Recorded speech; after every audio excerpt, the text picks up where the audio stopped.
بسم الله الرحمن الرحيم الحمد لله والصلاة والسلام على رسول الله وعلى آله وأصحابه أجمعين أما بعد ناظرین کرام السلام علیکم ورحمۃ اللہ وبرکاتہ۔ مسلمان کے شب و روز کے عنوان سے اس پروگرام کے ہمراہ ہم آپ کی خدمت میں حاضر ہیں۔ آج کی اس ملاقات میں ہمارا موضوع گفتگو ہے اللہ کے نزدیک پسندیدہ عمل وہ ہے جو پابندی سے انجام دیا جائے۔ یعنی دین اسلام کی ایک اہم تعلیم یہ ہے کہ انسان کو چاہیے کہ وہ جو بھی اچھا کام انجام دے تو پھر اس پر مداومت ہو، ہمیشگی ہو، پابندی کے ساتھ انجام دیا جائے۔ اگرچہ وہ عمل بظاہر مختصر ہی کیوں نہ ہو، لیکن پابندی ہونی چاہیے۔ نہ یہ کہ جس طرح بعض لوگوں کے بارے میں یہ بات بعض اوقات مشاہدے میں آیا کرتی ہے کہ کوئی انسان اچانک اس نے کوئی اچھا کام بہت زیادہ پابندی کے ساتھ اور یہ کہ بڑے پیمانے پر شروع کر دیا ہو کہ مثلا نوافل کا معاملہ ہے کہ نفل نماز کہ فرض نمازوں کے علاوہ، سنتوں کے علاوہ مزید یہ کہ نفل نمازیں یا مثلا تہجد وغیرہ یا نفل روزے یا نفل صدقہ و خیرات کا معاملہ ہو، تو بعض اوقات کوئی انسان بہت زیادہ بڑے پیمانے پر یہ کام شروع کر دیتا ہے، لیکن چند دن گزرنے کے بعد اس کی کیفیت یہ ہوتی ہے کہ وہ تھک ہار کر بیٹھ جاتا ہے، اور اس کا نتیجہ یہ ہوتا ہے کہ نفل جو کہ ضروری بھی نہیں ہے، لیکن نفل کے سلسلے میں اس نے اتنی محنت کی، اتنی کوشش کی، خود کو اس قدر ہلکان کر ڈالا ہے اس نے کہ اب وہ نفل بھی چھوڑ دیتا ہے، بلکہ مزید یہ کہ شاید فرض میں بھی سستی کا شکار ہو کر رہ جائے۔ لہذا عمل کا زیادہ ہونا اس چیز کی کوئی حیثیت نہیں ہے۔ عمل اگرچہ مختصر ہو، لیکن اصل چیز جس کی اہمیت و ضرورت ہے اور جس کی اصل حیثیت ہے وہ یہ کہ عمل پابندی کے ساتھ انجام دیا جائے۔ قرآن کریم میں اللہ سبحانہ وتعالی نے ارشاد فرمایا، ان الذین قالوا ربنا اللہ ثم استقاموا، یقیناً وہ لوگ جنہوں نے یوں کہا کہ ہمارا رب تو اللہ ہے، پھر وہ اپنی اس بات پر ہمیشہ ثابت قدم رہے۔ تتنزل عليهم الملائكة ألا تخافوا ولا تحزنوا وأبشروا بالجنة التي كنتم توعدون، ان پر فرشتے نازل ہوں گے اور یوں خوشخبری سنائیں گے کہ نہ تمہیں ڈرنے کی کوئی ضرورت ہے اور نہ ہی تمہیں غمگین ہونے کی کوئی ضرورت ہے، اور یہ کہ تم خوشخبری سن لو اس جنت کے بارے میں کہ جس کا تم سے وعدہ کیا گیا ہے۔ نحن اولیاؤکم فی الحیاة الدنیا وفی الآخرہ، دنیا کی زندگی میں بھی ہم تمہارے دوست تھے اور اب آخرت کی زندگی میں بھی ہم تمہارے دوست ہی ہوں گے۔ وَلَكُمْ فِيهَا مَا تَشْتَهِي أَنفُسُكُمْ وَلَكُمْ فِيهَا مَا تَدَّعُونَ، اور وہاں آخرت کی زندگی میں، وہاں جنت کی زندگی میں تمہارے لیے ہر وہ چیز مہیا ہوگی کہ جس کی تم خواہش کرو گے۔ یعنی بقول اہل علم مومن انسان جب اس دنیا سے رخصتی کا اس کا وقت آتا ہے، بوقت انتقال فرشتے جو اس کی روح قبض کرنے آتے ہیں وہ اسے دنیا میں ہی یوں خوشخبری سناتے ہیں کہ ڈرنے کی ضرورت نہیں ہے، کہ انسان کو اکثر یہ غم ہوتا ہے بالخصوص بوقت انتقال کہ آگے میرے ساتھ نہ جانے کیا ہوگا، اور یا پھر یہ کہ اسے غم ہوتا ہے پیچھے کے بارے میں کہ وہ لوگ جنہیں میں چھوڑے جا رہا ہوں، میرے بچے، میرے اہل و عیال، میرے بعد ان کا کیا بنے گا، کیا انتظام ہو سکے گا ان کے لیے گزر بسر کا۔ جبکہ فرشتے اس وقت مومن کو انہی دونوں چیزوں کے بارے میں تسلی دیتے ہیں کہ نہ تو آگے کیا ہونے والا ہے اس بارے میں ڈرنے کی ضرورت نہیں ہے،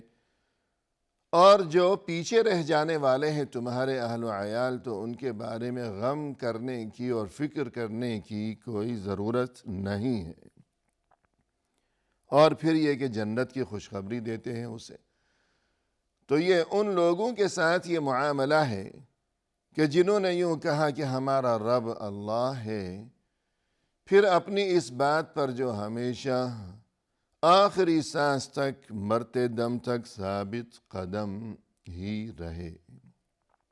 الغرض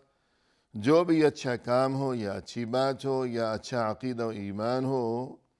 اچھا انداز فکر ہو یا اچھا طرز عمل ہو، انسان اس پر ثابت قدم رہے، پابندی کے ساتھ اچھا کام انجام دیا کرے۔ رسول اللہ صلی اللہ علیہ وسلم سے کسی نے عرض کیا کہ اے اللہ کے رسول، آپ مجھے کوئی ایسی بات بتا دیجئے کہ پھر اس کے بعد مجھے کسی اور سے کبھی کچھ پوچھنے کی ضرورت ہی باقی نہ رہے۔ جواب میں آپ صلی اللہ علیہ وسلم نے فرمایا، قل آمنت باللہ ثم استقم، کہہ دو کہ میں نے ایمان قبول کیا اللہ پر، پھر اپنی اس بات پر ہمیشہ ثابت قدم رہو۔ ام المؤمنین حضرت عائشہ رضی اللہ عنہا سے ایک بار یہ بات دریافت کی گئی، ای الاعمال احب الی اللہ، رسول اللہ صلی اللہ علیہ وسلم سے کسی نے یہ بات دریافت کی، یعنی ام المؤمنین حضرت عائشہ نے فرمایا کہ رسول اللہ صلی اللہ علیہ وسلم سے کسی نے یہ سوال دریافت کیا کہ اے اللہ کے رسول، ارشاد فرمائیے گا کہ اللہ کے نزدیک پسندیدہ ترین عمل کون سا ہے؟ قال ادومها وان قل، آپ صلی اللہ علیہ وسلم نے فرمایا کہ وہ عمل سب سے زیادہ پسندیدہ ہے اللہ کے نزدیک جو پابندی کے ساتھ انجام دیا جائے، اگرچہ وہ عمل مختصر ہی کیوں نہ ہو۔ قرآن کریم میں فرمایا اللہ تعالیٰ نے، وَيَزِيدُ اللَّهُ الَّذِينَ اهْتَدَوْا هُدًى، وہ لوگ جو ہدایت کے راستے پر گامزن رہتے ہیں، اللہ ان کی ہدایت کو بڑھاتا ہی رہتا ہے۔ یعنی انسان اگر اچھائی کے راستے پر گامزن ہو، رواں دواں ہو، پابندی کے ساتھ کوئی اچھا کام انجام دیا کرتا ہو، تو پھر اس کی برکت اور اس کا خوشگوار ثمرہ اس شکل میں ظاہر ہوا کرتا ہے کہ جو بھی اچھا کام کرے گا پابندی کے ساتھ، تو اللہ کی طرف سے مزید اس کے لیے توفیق، اور یہ کہ اللہ کی طرف سے مدد و نصرت اس کے ساتھ شامل حال ہوگی کہ اسے مزید اچھے کاموں کی توفیق عطا کی جائے گی اللہ کی جانب سے۔ اور یہ کہ رسول اللہ صلی اللہ علیہ وسلم کے بارے میں جیسا کہ حدیث میں یہ تذکرہ ہے کہ کان رسول اللہ صلی اللہ علیہ وسلم اذا عمل عملا اثبتہ، آپ صلی اللہ علیہ وسلم کا مزاج یہ تھا اور آپ کا طریقہ یہ تھا کہ آپ جب کوئی اچھا کام کیا کرتے تو پھر اس پر ثابت قدم رہتے، اس کی پابندی کیا کرتے تھے۔ یوں رسول اللہ صلی اللہ علیہ وسلم کا اپنا طریقہ اور اپنا معمول اور اپنا طرز عمل بھی یہی تھا کہ اچھا کام اگرچہ وہ مختصر ہی کیوں نہ ہو، لیکن اس پر ہمیشگی ہو، پابندی ہو، مداومت ہو۔ بلکہ یہ جو اچھے کام پر پابندی کا معاملہ ہے تو اس کی جو خیر و برکت ہے اور اس کے جو بہترین آثار و ثمرات ہیں، تو اس بارے میں آپ صلی اللہ علیہ وسلم کی طرف سے یہ اتنی بڑی خوشخبری ہے کہ اگر کوئی مسلمان کوئی اچھا کام انجام دیا کرتا ہو پابندی کے ساتھ کہ یہ چیز اس کے روزانہ کے معمولات میں شامل ہو، لیکن اگر کسی وجہ سے کہ مثلا کبھی بیمار پڑ گیا یا سفر پر کہیں جا رہا ہے، اور ظاہر ہے کہ سفر میں انسان کے معمولات زندگی متاثر ہوا کرتے ہیں، تو اگر سفر کی وجہ سے یا مرض کی وجہ سے کسی دن وہ کام نہیں کر سکا، یا خدا نخواستہ ایسا بیمار پڑ گیا کہ اب ضعیف و ناتواں ہو گیا اور بہت کمزور ہو گیا کہ بڑھاپے نے اسے آ جکڑا ہو کہ اب ہمیشہ کے لیے وہ اچھا کام انجام دینے کے قابل اب نہیں رہا ہے، لیکن اس کے باوجود چونکہ جب اسے صحت میسر تھی، موقع میسر تھا، تب اس نے اس چیز کو اپنا معمول بنا رکھا تھا، ہمیشہ پابندی کے ساتھ وہ یہ اچھا کام کیا کرتا تھا، تو اب نتیجہ یہ ہوگا کہ اگر کسی وجہ سے وہ اچھا کام نہیں کر سکا، تب بھی اللہ کی طرف سے اس کے لیے اس اچھے کام کا اجر و ثواب لکھا جائے گا۔ رسول اللہ صلی اللہ علیہ وسلم نے فرمایا، اذا مرض العبد او سافر کتب له مثل ما كان يعمل صحيحا مقيما۔ کوئی انسان اگر کبھی بیمار پڑ گیا ہو یا سفر پر روانہ ہوا ہو اور اب وہ بیماری کی وجہ سے یا سفر کی وجہ سے وہ اچھا کام انجام نہیں دے سک رہا، تو اس کے لیے اسی طرح اجر و ثواب مسلسل لکھا جائے گا کہ جس طرح وہ جب اچھا کام انجام دیا کرتا تھا، کہ جب وہ تندرست تھا یا جب وہ مقیم تھا سفر سے پہلے۔ اسی طرح فرمایا رسول اللہ صلی اللہ علیہ وسلم نے، ما من امرئ تكون له صلاة بليل فيغلبه عليها نوم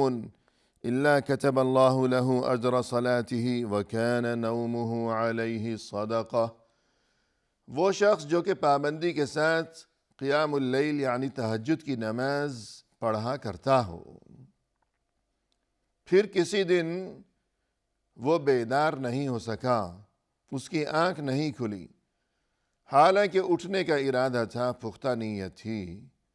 اور یہ کہ تہجد پڑھنے کا اس کا مکمل پختہ ارادہ اور عزم تھا، لیکن اسے خبر ہی نہیں ہو سکی اور وہ رات کو اٹھ نہیں سکا، تو اب یہ ہوگا کہ اللہ کی طرف سے اس کے لیے اس رات بھی تہجد کا اجر و ثواب لکھ لیا جائے گا، اور وہ جو سویا رہ گیا تو یہ نیند، اس کا یہ سونا، یہ اس کے لیے اللہ کی طرف سے صدقہ ہے۔ اللہ کی طرف سے صدقہ یعنی گویا کہ اللہ کی طرف سے اس کے لیے یہ چیز ہدیہ ہے کہ تہجد کا اجر و ثواب بھی اسے عطا کر دیا گیا، اور یہ کہ آرام بھی اسے نصیب ہو گیا کہ وہ رات بھر آرام سے سویا پڑا رہا، تو یہ چیز بھی اس کے لیے، یہ آرام بھی، یہ نیند بھی اللہ کی طرف سے اس کے لیے ہدیہ ہے۔ الغرض مومن کو چاہیے کہ وہ اچھے کام کیا کرے، اور پھر یہ کہ اچھے کاموں پر وہ مداومت اور ہمیشگی اور پابندی کا راستہ اختیار کرے، اور اس مقصد کے لیے یعنی کسی بھی اچھے کام کو انجام دینے کے لیے اللہ کے سامنے سوالی اور فریادی بنا رہے ہمیشہ، کہ اللہ سے توفیق اور مدد کا طلبگار بنا رہے کہ یا اللہ میرے بس میں تو کچھ بھی نہیں ہے، تو مجھے توفیق عطا فرما کہ میں فلاں اچھا کام کیا کروں۔ جیسا کہ قرآن کریم میں اللہ کے پیغمبر حضرت شعیب علیہ السلام کے بارے میں یہ ذکر کیا گیا، وَمَا تَوْفِيقِي إِلَّا بِاللَّهِ، علیہ توکلت والیہ انیب۔ شعیب علیہ السلام نے یوں کہا کہ مجھے جو کچھ بھی توفیق ہے وہ تو محض اللہ ہی کی جانب سے ہے، میں نے اللہ پر ہی بھروسہ کیا اور اسی کی طرف میں متوجہ رہتا ہوں۔ یوں اللہ سے انسان توفیق بھی طلب کیا کرے، اور جیسا کہ رسول اللہ صلی اللہ علیہ وسلم اکثر یوں دعا کیا کرتے تھے اللہ سے، اللہم یا مقلب القلوب ثبت قلبی علی دینک۔ اے اللہ، اے دلوں کو الٹ پلٹ کرنے والے، تو میرے دل کو اپنے دین پر ثابت قدم رکھنا، یعنی یا اللہ سبھی انسانوں کا یہ جو دل ہے یہ تو تیرے قبضے میں ہے، اور تو ہی انسانوں کے دلوں کو بدلتا رہتا ہے، الٹ پلٹ کرتا رہتا ہے، لہذا یا اللہ میرا دل بھی تو تیرے ہی قبضے میں ہے، تو میرے دل کو ہمیشہ اپنے دین پر ثابت قدم ہی رکھنا۔ یوں اچھے کاموں کی توفیق کے بارے میں انسان کو چاہیے کہ وہ اللہ سے ہمیشہ دعا کرتا رہا کرے، کیونکہ اللہ کی طرف سے توفیق اگر شامل حال ہوگی تبھی انسان کو اچھے کام جو ہیں اسے نصیب ہوں گے، اور پھر یہ کہ اس اچھے کام کے نتیجے میں انسان کو خیر و برکت بھی نصیب ہوگی انشاءاللہ۔ اور مزید یہ کہ اللہ سے توفیق اور مدد طلب کرتے ہوئے انسان اگر کوئی اچھا کام کیا کرتا ہے تو پھر اسے چاہیے کہ مزید ایک بات کہ جس کا خیال رکھنا اور جس کی جانب توجہ دینا انتہائی ضروری ہے، وہ یہ کہ اچھا کام کیا ہے انسان نے کوئی بھی، اب چاہیے کہ وہ اللہ سے یوں فریاد کرتا رہے کہ یا اللہ تیری طرف سے توفیق کے نتیجے میں نے یہ اچھا کام انجام دیا ہے، تو اب یا اللہ تو میرے اس عمل کو شرف قبولیت سے بھی نواز دے۔ یوں سوالی بنے رہنا کہ مومن کو یہ بات زیب نہیں دیتی کہ اچھا کام کیا اور اس کے بعد جو ہے بے غم ہو جائے، بے فکر ہو جائے، نہیں، کیونکہ صرف کام سے انسان کو نجات نصیب ہونے والی نہیں ہے۔ رسول اللہ صلی اللہ علیہ وسلم نے فرمایا، تم میں سے کسی کو اس کے عمل کے ذریعے یا عمل کے نتیجے میں نجات نصیب ہو جائے یہ ضروری نہیں ہے، یہاں تک کہ میں بھی، الا ان یتغمدنی اللہ برحمتہ، اللہ مجھے اپنی رحمت سے ڈھانپ لے، یعنی اللہ اپنا خاص فضل و کرم فرمائے، جس عمل کی تھوڑی بہت توفیق ہو گئی ہے اللہ اسے قبول بھی فرما لے۔ تو یہ ہے دین اسلام کی اہم ترین تعلیم کہ جس کے بارے میں ہمیں فکر کرنی چاہیے، سوچنا چاہیے۔ وآخر دعوانا ان الحمد للہ رب العالمین۔